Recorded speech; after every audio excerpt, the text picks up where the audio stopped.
Minha gente que eu amo, boa noite. Está no ar mais um Identidade Geral. Quero desejar feliz sábado para você. Está pronto aí para mais um dia de boas conversas, grandes lições e muito aprendizado? Pois então se aproxime porque a gente já vai começar, viu?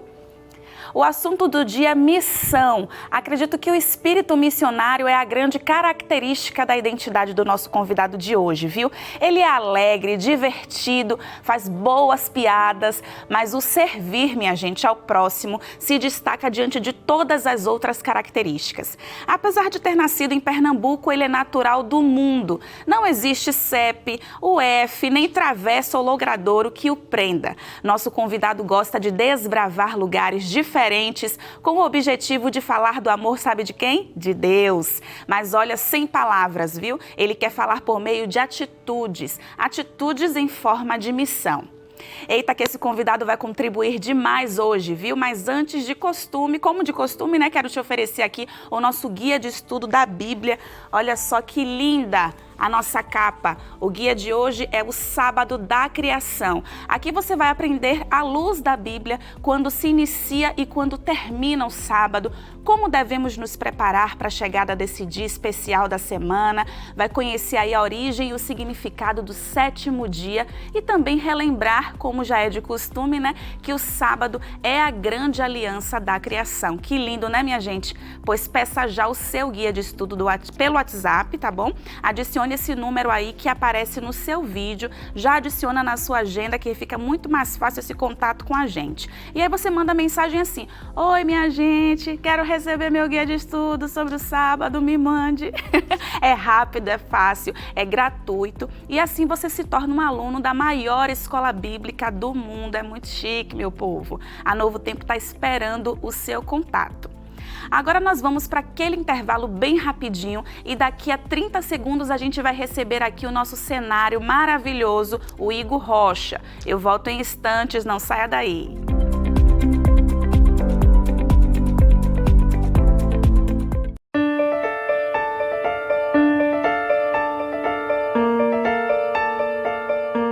Já estamos de volta, viu? E eu tenho a honra, a alegria, o privilégio de abrir a porta da nossa sala para ele, Igor Rocha. Oi, pastor, boa noite, tudo bem? Olha, a casa é sua, Obrigado. Fique à vontade, se aproxime, viu? Sinta-se abraçado por essa poltrona, porque hoje a gente vai bater um papo bem gostoso aqui. Eu tô cheia de expectativa das histórias que você tem para contar aí. Quer dizer, então, que você foi missionário na Índia. Eu quero saber todos os detalhes. Fui missionário na Índia. E antes de começar, eu queria saber como que é um pouquinho da sua trajetória, né? Pra gente não começar logo assim, foi missionário na Índia. Como que foi que surgiu a ideia? Eu sei que você se formou em teologia, né? Já deu spoiler que você é pastor. Já falei que você é de Pernambuco também. Mas conta mais aí um pouquinho para que o povo conheça o Igor Rocha. Perfeito. Eu estava estudando teologia na FADBA, Faculdade Adventista da Bahia. E lá surgiu a ideia de se tornar um missionário, né? Conversando com alguns amigos sobre missão transcultural, né? Porque a missão a gente pode cumprir em casa, a gente pode cumprir a missão que Cristo nos ordenou na rua da nossa casa, no nosso bairro, na nossa cidade, no nosso país e também fora do nosso país, em outras culturas. E já que você tocou nesse assunto, por que então uma transcontinental e não ali no bairro, na vizinhança? Quando a gente pensa em cumprir uma missão fora do país, logicamente, antes a gente já tem que estar cumprindo a missão onde a gente está.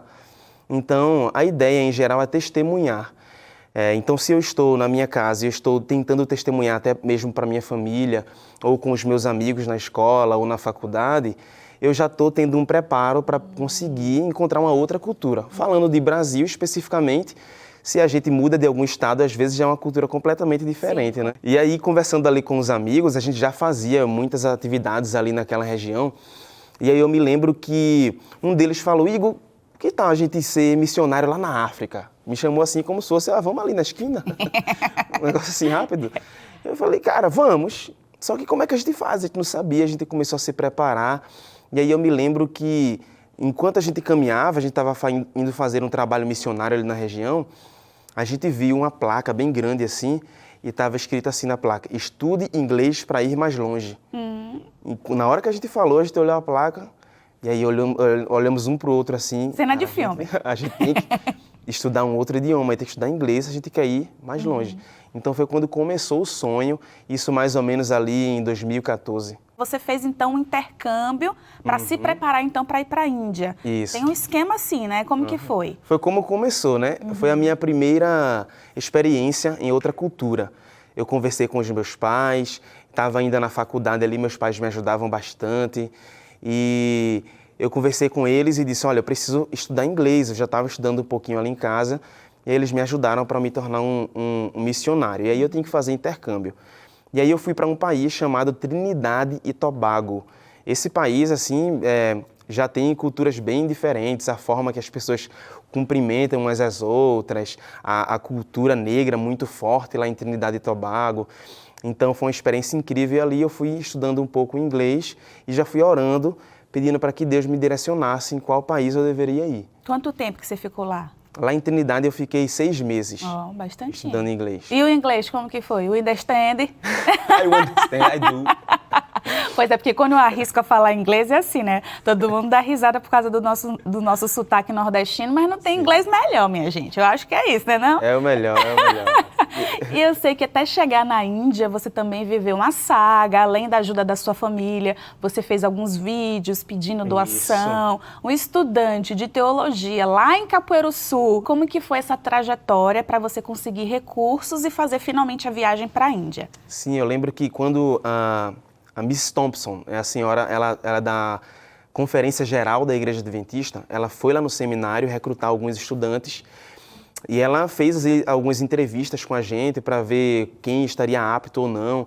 E ela falava que para poder se tornar um professor, né, de inglês lá na Índia, que esse seria o trabalho, tinha que ser criativo, tinha que gostar de criança. Então a gente fez entrevista, passou, foi uma alegria. E eu lembro ligando para minha mãe, mãe, eu vou precisar me tornar um missionário. E assim, vai ser uma coisa linda. Ela, nossa, meu filho, que incrível. Mãe, eu vou viajar para um outro país, vou ensinar crianças inglês. Nossa, meu filho, que lindo. Vou ajudar a cuidar da igreja. Nossa, que maravilhoso. Mas, mãe, vai precisar de mais ou menos uns 10 mil reais. Eita. Ela falou, ô, meu filho, tem tanta criança aqui no Brasil para você cuidar. Mas, brincadeiras à parte, a gente foi buscando recursos, indo nas igrejas. E eu costumo dizer assim, que quando o Senhor te chama para sair, Ele paga as contas. Nossa. E a gente precisava desses recursos por conta de alimentação, passagens e através de doações, ajudas de vários irmãos, a gente conseguiu chegar lá. A missão ela é feita pelos pés de quem vai, as mãos de quem envia e os joelhos de quem fica. É verdade. Então muita gente ajudou demais assim através de orações, através de doações. E nós conseguimos chegar lá na Índia. E quanto tempo que você levou para conseguir juntar essa grana? Demorou bastante? Como Olha, que foi? em um mês nós conseguimos juntar através de doações. E as pessoas que mais doavam eram pessoas simples, assim, que às vezes chegavam assim, dizia, Igor, olha, eu não posso te ajudar muito, mas eu tenho R$5 para te ajudar, R$2. Tem gente que tirava do bolso na hora assim.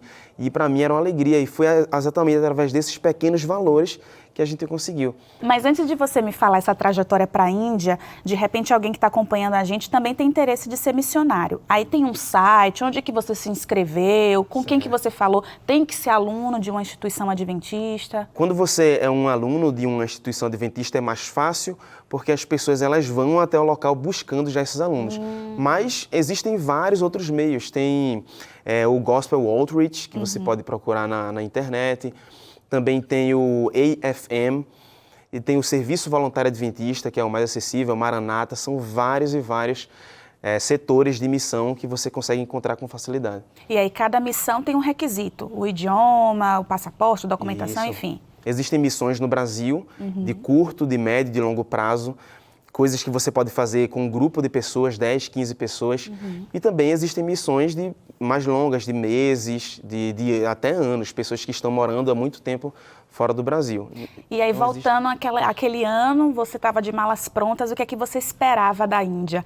Eu lembro que você gravou um vídeo e você falou assim, que mais de 90 mil crianças desapareceram na Índia só no ano de 2018. Foi 2018 que você foi? 2019? Sim, 2018. no ano 2018. Isso. E a gente sabe, né, que a Índia, infelizmente, sofre com altos índices de miséria, de doença. Agora, no período da pandemia, foi uma região que sofreu demais. A Organização Mundial da Saúde Saúde, né, a Organização Mundial da Saúde, a ONU também precisou se mobilizar para mandar a vacina para lá. E o que você esperava? Você já tinha em mente esse cenário? Você se surpreendeu quando você chegou lá? Qual foi o impacto que você sentiu? Bem, eu já esperava que o cenário fosse assim. A região que a gente ia ficar também já era conhecida como uma região muito difícil, uma região muito pobre. Então a gente já foi com essa expectativa. Mas ainda assim, ao chegar lá, a gente se surpreendeu com algumas cenas, com dificuldades. Mas uma coisa que eu imaginava sobre o povo indiano é que, por conta do sofrimento, por conta da miséria do país, em algumas regiões do país, eu imaginei que fossem pessoas tristes, sofridas, mas quando eu cheguei lá encontrei um povo alegre, um povo muito feliz, um povo que ama a sua cultura, que ama a família.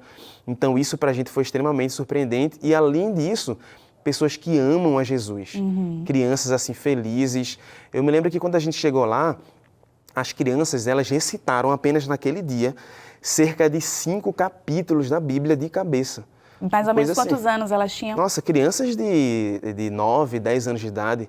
Tome vergonha, você que não sabe decorar, ou não tem um salminho decorado na mente. Pois é, e eu como estudante de teologia lá, eu fiquei extremamente constrangido porque eu imaginava uma outra coisa completamente diferente. O respeito deles com a região onde eles fazem os cultos ao Senhor. Então, isso foi muito impactante para mim, isso foi um choque cultural realmente muito impactante. E como que é essa questão da religião lá? É a religião cristã que predomina? Não, né? Com certeza não. Lá na Índia, a religião predominante é o hinduísmo. E ela é uma religião oficial.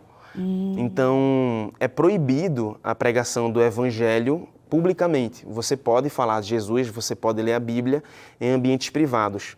Se você faz isso publicamente, na rua, ou distribui um folheto, alguma coisa assim, é proibido, você pode ser preso. Nossa. E se a comunidade encontrar você antes, em algumas regiões da Índia, você pode até ser morto. Então existe essa questão religiosa, porque a religião na Índia ela é muito ligada à questão política, à questão cultural. Então um indiano se converter, na visão deles, é como se a pessoa ela deixasse de ser indiana. É como se ela dissesse, olha, não quero mais ser um indiano e agora quero ser um brasileiro, quero ser um americano. E chegamos a receber ameaças. Ai, meu Deus, espera aí. Vamos segurar o povo de casa, porque o povo com certeza vai querer saber quais foram os riscos que vocês enfrentaram lá. Igor não estava sozinho, estava com outras 3 pessoas, né, se eu não me engano. Mas já já a gente volta e você vai saber aí essa aventura e a coragem desse menino, rapaz, para poder levar a mensagem de esperança, mesmo diante dessas circunstâncias políticas tão rigorosas. A gente te espera, a gente volta rapidinho, não saia daí.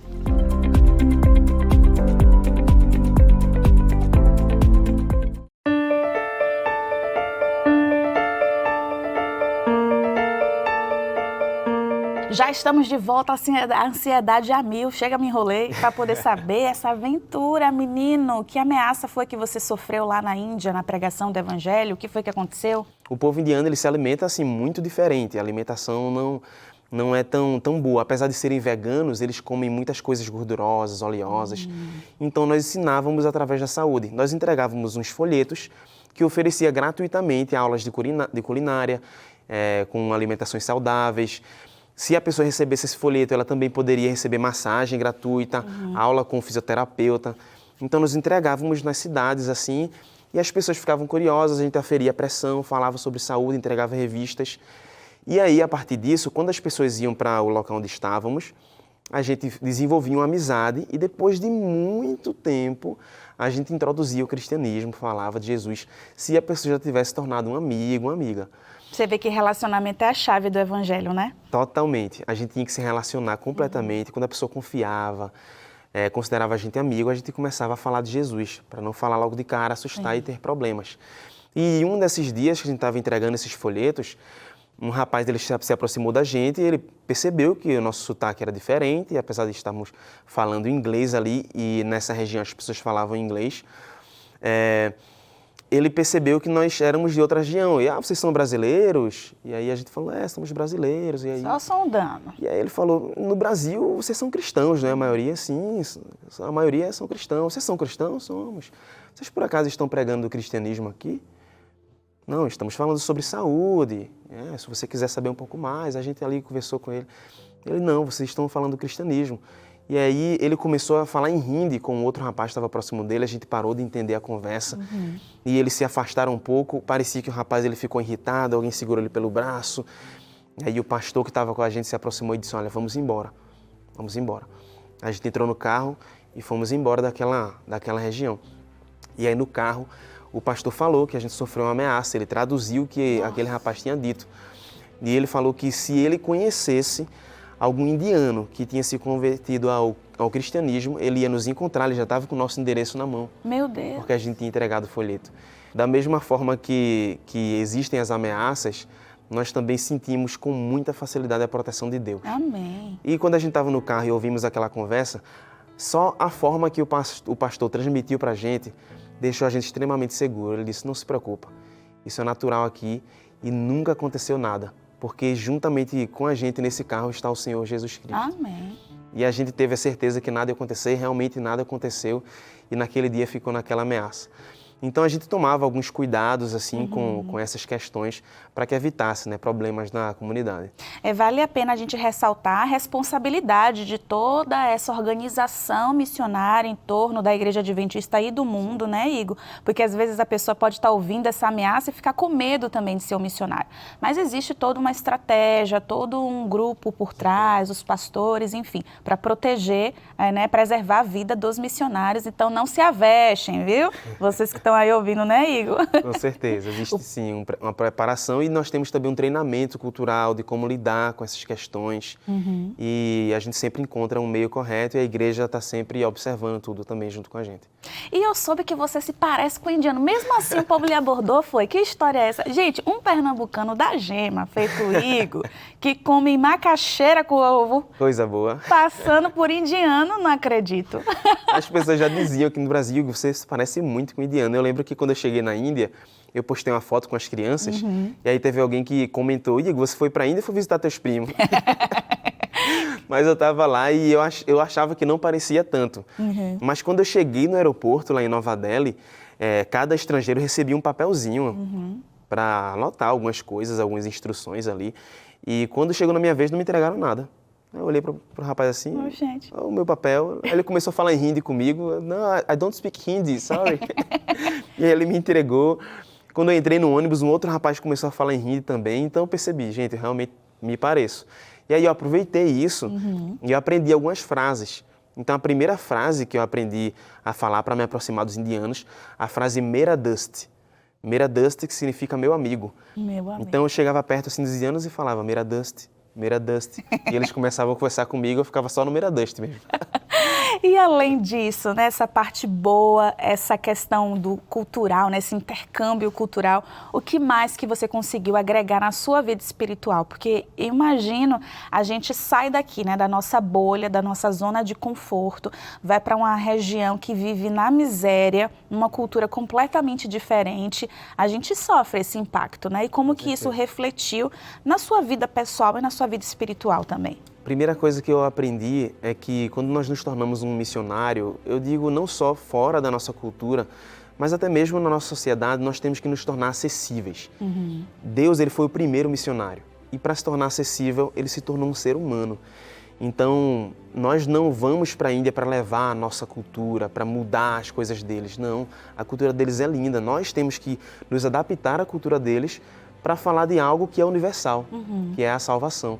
Então a gente se vestia como eles, a gente comia como eles, comia com a mão, os gestos eram os mesmos dos deles.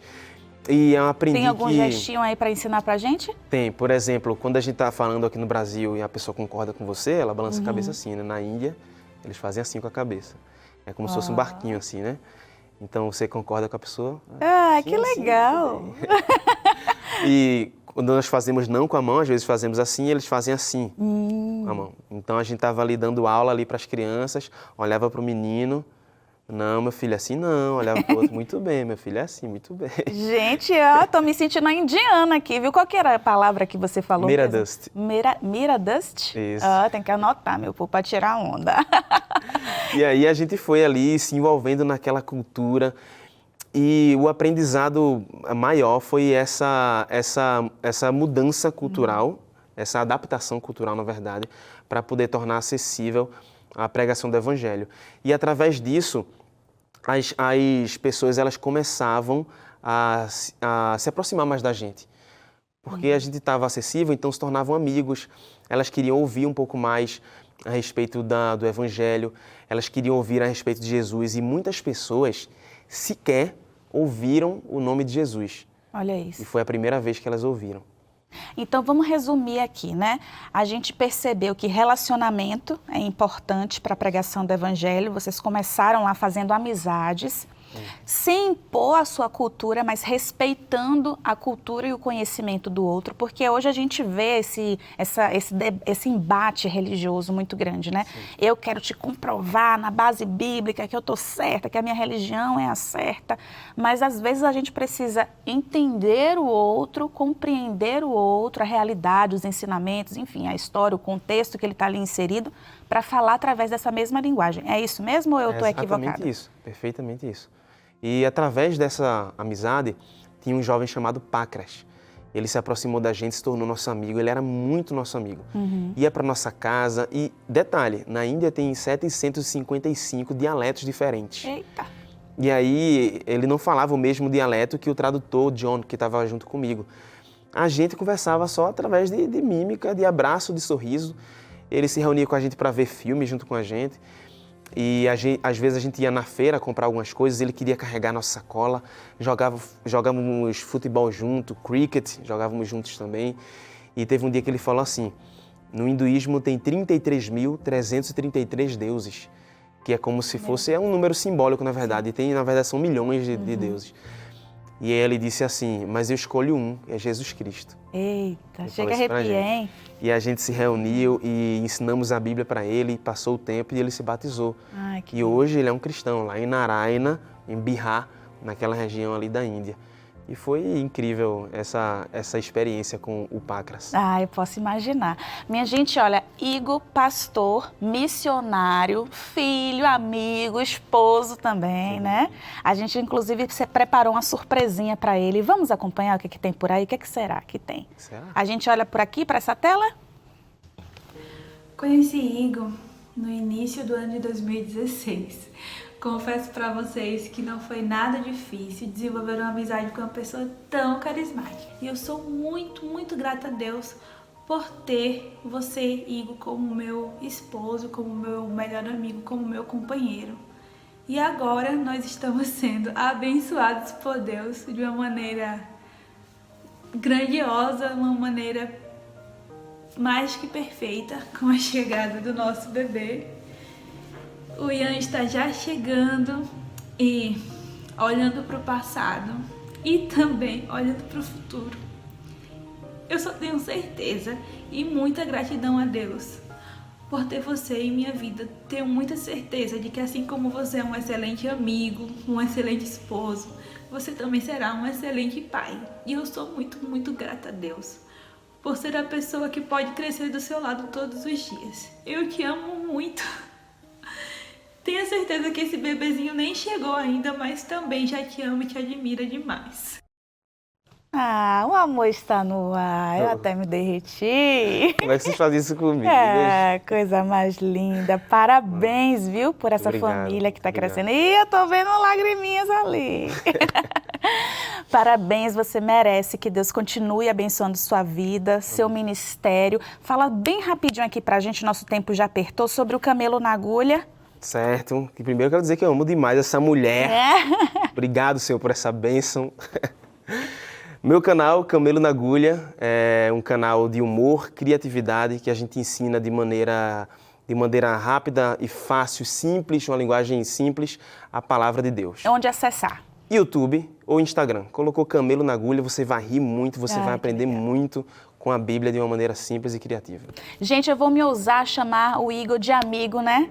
Não só meu pastor, mas meu amigo. Muito obrigada pela sua companhia aqui, por você compartilhar essa experiência tão incrível da missão e que a gente possa ter aprendido nessa noite que a missão faz parte da nossa verdadeira identidade. A gente precisa exalar esse cheiro do amor de Deus por onde a gente passar.